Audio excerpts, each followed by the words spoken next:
7 खबर सबसे हटके। और मैं पुनः इस बात को मैं कहता हूँ कि अगर, क्योंकि कुछ चैनल्स पे मैं ये भी सुनता हूँ अपने बारे में कि हम लोग इतनी सीटों पर दावेदारी पेश कर रहे हैं या इतनी सीटों पर लोक जनशक्ति पार्टी रामविलास चुनाव लड़ना चाहती है। एक बात तय है, स्पष्ट है, लोक जनशक्ति पार्टी रामविलास की नीति गठबंधन को मजबूती देने की है और सिर्फ उन सीटों पर या उतनी ही सीटों पर चुनाव लड़ने की है जिन सीटों को जीतकर गठबंधन को और मजबूत किया जा सके। पुनः दिल्ली चुनाव में भी झारखंड की तर्ज पर संख्या से ज़्यादा विनेबिलिटी मैटर करेगी। आम आदमी पार्टी केजरीवाल जी की झूठे वादों से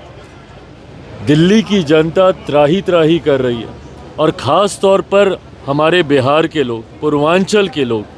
जिस बदहाल परिस्थिति में वहाँ पर जिस तरीके से पूर्व मुख्यमंत्री केजरीवाल जी ने बिहारियों को अपमानित करने का काम किया, उन्हें फर्जी कहकर किसी को वोट जिताने के लिए फर्जीवाड़ा करने तक का, चुनाव जिताने के लिए फर्जीवाड़ा तक करने का आरोप जिस तरीके से यूपी बिहार के लोगों के ऊपर उनके द्वारा लगाया गया है, इन तमाम बातों को मद्देनज़र रखते हुए इस बार दिल्ली की जनता वोट करेगी और 8 तारीख को जब परिणाम आएंगे तो वहाँ पे भाजपा के नेतृत्व वाली एनडीए की सरकार इस बार दिल्ली में बनने जा रही है। सीटों पे बातचीत चल रही है चिराग, और कितनी सीटों पे चुनाव आप लड़ने जा रहे हैं? हाँ, कितनी सीटों पे बातचीत चल रही है और कितनी सीटों पे आप चुनाव लड़ने जा रहे हैं? अब ये देखिए, वही गठबंधन के भीतर की बातें हैं, कितनी सीटों पर चल रही है मुझे लगता है अब कुछ घंटों की बातें और हैं। 24 से 36-48 घंटे तक